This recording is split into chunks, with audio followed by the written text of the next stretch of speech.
이강진 변호사입니다. 최근 지역주택조합 사업들이 어려워지면서 많은 분들이 탈퇴를 하려고 하고 있습니다. 이 탈퇴를 하는 과정에서 위약금이 기존의 10%였던 경우들도 있고 20%였던 경우들도 있습니다. 그런데 기존의 10%였던 조합들 같은 경우도 20%로 올리는 경우들도 많고, 추가로 뭐 업무 대행비라든지 아니면 기타 비용들을 공제하는 것으로 규약을 바꾼다든지 결의를 해서 만약에 탈퇴했을 경우에 사실상 받아갈 금액이 없도록 하는 부분들이 많이 생기고 있습니다. 이와 관련해서 최근 대법원 판결에서는 지역주택조합 탈퇴 시 공제율을 20%로 했던 조합에 대해서 10%를 감액을 해서 선고했던 판결에 대해서 그대로 인정을 한 판결이 있습니다. 그렇기 때문에 앞으로는 20%라든지 그 이상 위약금을 정한 조합들 같은 경우는 탈퇴하려는 조합원들은 10%를 제외한 나머지 금액을 반환해라라고 청구를 해볼 수 있는 부분들이 충분히 생겼다 할 것입니다. 뒤에 자세한 내용을 한번 보도록 하겠습니다.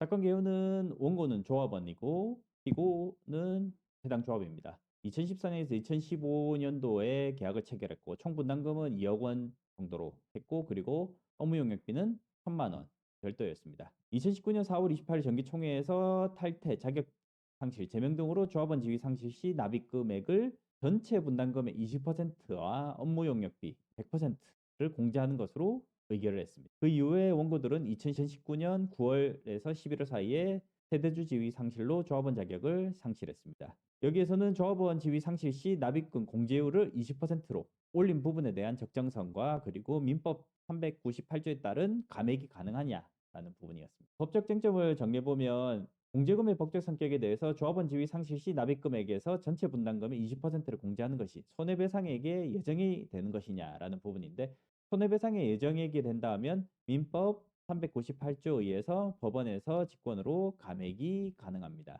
그렇기 때문에 이것이 손해배상액의 예정액인지 여부가 핵심 쟁점 중에 하나라 할 것인데, 해당 규정 같은 경우는 비법인 사단의 총회 의결로 정한 공제금이기 때문에 민법상 일반적으로 계약상의 손해배상액을 예정하는 부분과는 차이가 있다. 특히 비법인 사단의 총회 의결은 합동행위, 의결이라는 점에 있어서 398조 제2항에 따른 감액 규정이 적용 가능하느냐 하냐는 부분에 대해서 다투어졌습니다. 그리고 조합규약 및 총회 의결을 통해서 정한 공제율이 법원의 감액 심사 대상이 되는지 여부 부분이 문제가 되었고, 그리고 20%라는 것이 부당히 과다하냐라는 부분입니다. 조합 측에서는 전체 분담금 20%가 이미 조합원을 관리하고 조합원 모집하고 하는 부분에 있어서 비용들을 충분히 사용한 부분들이기 때문에 20% 공제가 부당하게 과다하지 않았다라는 부분들을 했는데, 실제로 이 부분들이 쟁점이 되었습니다. 사실 하나하나 쟁점 자체가 매우 중요한 쟁점들이라 할 것인데,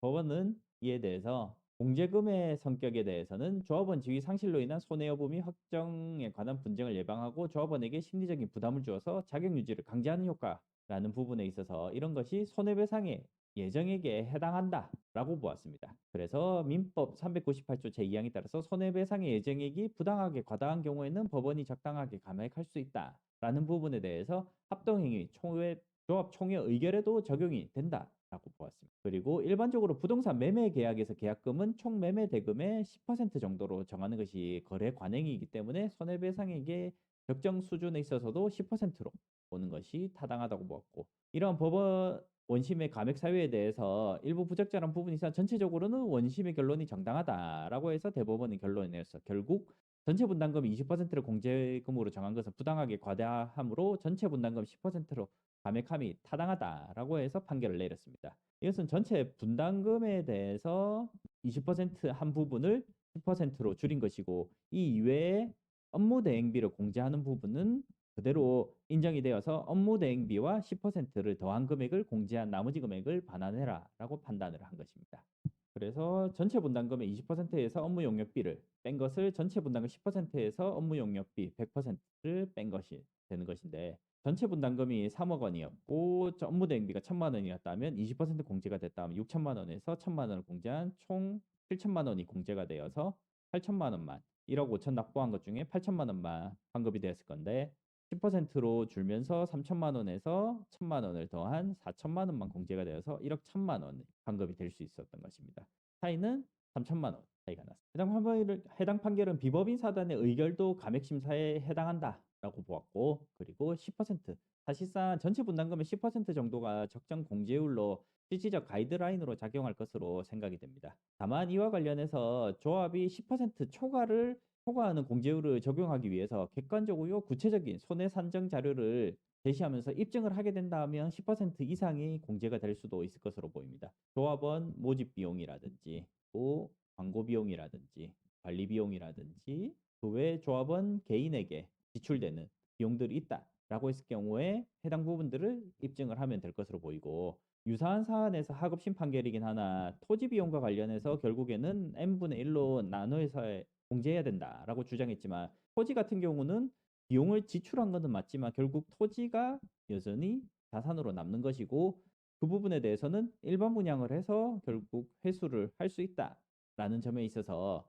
공제 대상이 되지 않는다라는 부분들이 있습니다. 그래서 실질적으로 사용을 해서 사라지는 분들이 손해액이 될 것으로 보이고, 해당 부분은 각 조합마다 다르기 때문에 그때그때마다 구체적으로 판단이 이루어질 것으로. 그래서 향후 지역주택조합 규약 개정이나 제정할 경우에 공제율을 원칙적으로 10% 이내로 설정을 하고 초과하는 경우에는 객관적인 산출 근거를 마련을 해서 규약을 설정해야 될 것으로 보입니다. 다만 해당 판결의 경우에 있어서 개인적으로는 이 규약이 아니라 결의를 한 것을 우선은 인정을 하면서 사건 자체가 진행이 되었는데, 이 규약 같은 경우는 통상 3분의 2 이상 결의가 필요한 경우들이 많이 있고, 규약을 변경하기 위해서는 그냥 총의 결의를 하는 경우에 있어서는 2분의 1 이상 결의가 있으면 출석조합은 과반수가 출석하고 2분의 1 이상이 찬성하면 결의가 이루어진다는 점에 있어서 이 결의 요건이 굉장히 낮은데, 이 규약 변경을 하기 어려운 부분을 회피하기 위해서 단순 총의 결의로 했었던 부분들이 있는데, 이 조합 규약 자체를 이제 변경하지 않으면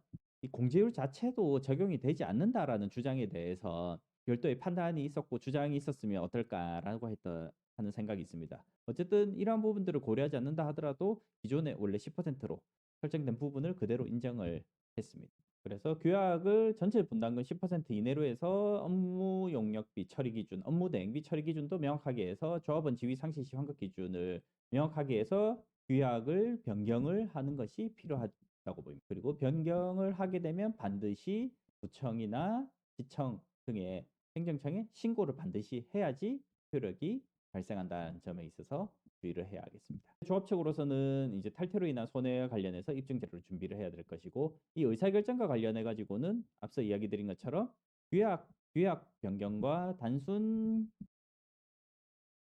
결의는 차이가 있을 수 있다는 점에 있어서 주의를 해야 할 것으로 보이고, 조합원 입장에서는 규약 변경이나 결의나 이 요건을 갖추지 못했는지 여부도 갖추었는지 갖추지 못했는지를 명확하게 살펴서 해당 부분이 무효가 될 수 있는 부분들도 충분히 확인을 해야 할 것으로 보입니다. 조합원들 같은 경우는 전체 분담금 20%는 부당이 과다하니까 감액을 해달라라는 주장을 반드시 해야 할 것으로 보이고, 부동산 거래 관행이라든지 환급액이 과도하게 축소되고 실제로 다른 조합원을 모집을 한다거나 아니면 일반 분양을 통해서 손해보는 부분을 충분히 만회할 수 있다라는 점을 주장을 해서 이 손해액 20%가 과다하다는 부분에 있어서 주장을 해야 알겠습니다. 본 대법원 판결도 반드시 인용을 하시면 좋을 것으로 보입니다. 그래서 해당 건에 보면 업무 용역비, 업무 대행비는 어떻게 되냐. 본건에서는 100% 공제로 되었고, 대부분의 판결에 있어서도 10%와 추가로 업무 대행비가 있다라고 할 경우에 공제되는 부분이 업무 대행비는 그대로